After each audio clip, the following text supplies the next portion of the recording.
And Chris, I've got a question for you. I want to know a bit about your background. I read some of the things in when I Googled your site. You have a degree, an arts degree? It's a Bachelor of Arts degree, but my major was government. So Oh, I am not artistic at all, Wally. So that would be I was would be curious. lying to the people. Well, can you talk a bit about your growing up and your connection with hockey and how you got into coaching? Yeah, absolutely. So grew up in Buffalo, New York, and have an older brother who was into hockey first. So that kind of got me involved in it. Parents were Sabres season ticket holders, so we used to go to games as kids. So it was really part of our upbringing, and played. It's a different time, but like played Tier 1, a team in Buffalo, the Wheatfield Blades, and my dad actually became the president of the organization. So again, it became more ingrained in our family background, and did that for through Bantam Major.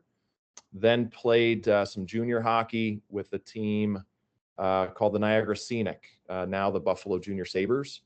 Did that for my junior, senior year of high school. I was fortunate to play with some really, really talented players who moved on and played at the highest levels. From there, went and played Division III college at Hamilton. Spent 4 years there at Hamilton College and had just an incredible experience. Had a great coach who really impacted me, influenced me as a person more than anything. And I think that, I graduated young at 21. So, I knew I wanted to stay in coaching, also thought I wanted to teach a bit. So I took a job at a boarding school out in Indiana, Culver Academy. And I spent a year out there teaching and coaching on one of their programs. Wanted to be back out east. Enjoyed Culver, but it's in the middle of Indiana. Didn't have a lot of connection out there. A lot of my friends were back Boston, New York. So to Pete's point, I was fortunate to get a job at the Gunnery and stayed in coaching there, coached the JV team there for a year, then became the varsity assistant coach, which is when Pete's son Matt was part of the team. And then just timing, right? Life's timing. And our boys coach stepped down. So I had the opportunity to slide in, which I did. Added Pete to the staff, a guy, Craig Badger, to the staff.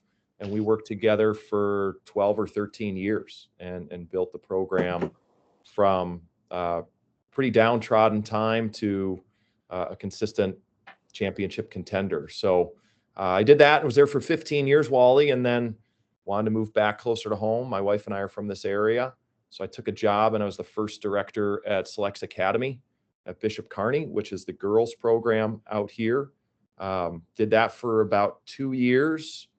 And then the job opened up at Nazareth. And so put in for that. Didn't necessarily think I'd get it, but I did. And was the first coach at Nazareth and have built the program along with obviously the other staff and players from the ground up 7 years ago. And then that's where we are now.